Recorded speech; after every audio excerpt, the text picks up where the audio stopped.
धीरे धीरे समय गुजरा। देवकी के द्वारा एक लाला ने जन्म लियो और लाला को नाम का रखो कीर्तिमान। वसुदेव लाला को लेकर के कंस की सभा में गए। कंस ने बालक देखते ही लौटा दिया। ये तो प्रथम है, इससे मेरा क्या बैर, ले जाओ आठवां लाना। कंस तो मान गया, देवकी के बालक को छोड़ दिया। परंतु देवताओं में एक ऋषि हैं जिनका नाम है नारद। कंस की सभा में पधारे अष्टदल कमल लेकर के। बताइए महाराज कितनी पंखुड़ियां हैं?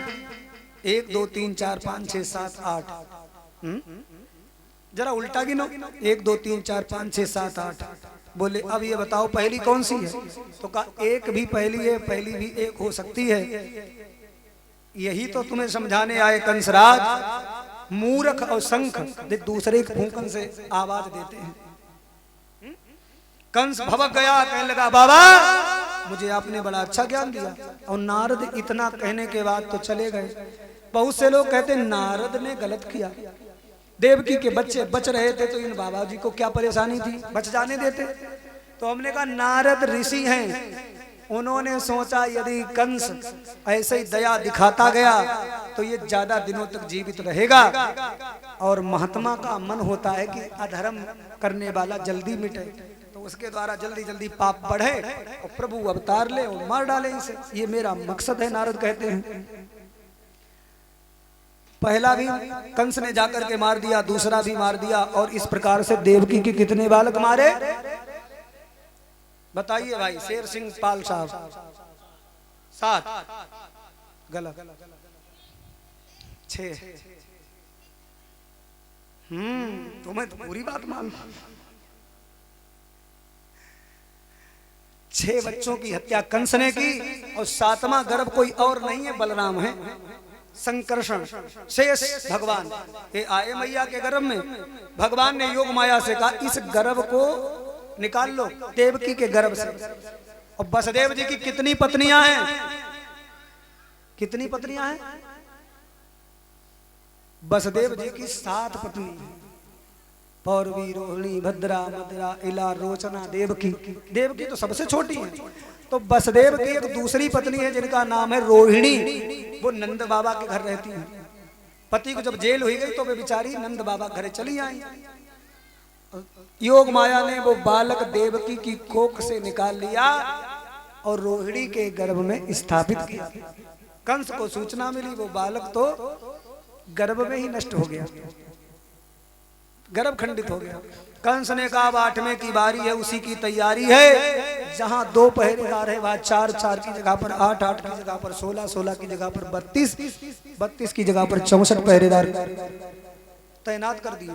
कंस ने कहा कोई सोएगा नहीं, और यदि कोई सो गया तो फिर वो कभी जगेगा नहीं, ये समझ ले। देवकी रो रही है कि दुश्मन ने सजन हमको ये कैसी सजा दी।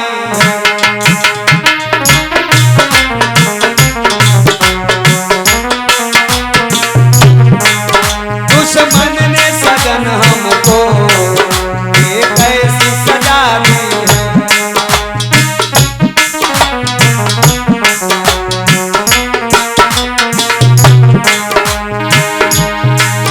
दुश्मन ने सजन हमको ये कैसी सजा दी है।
घंटा चला गया और मेरे भगवत प्रेमियों महीना आ गया भादों का।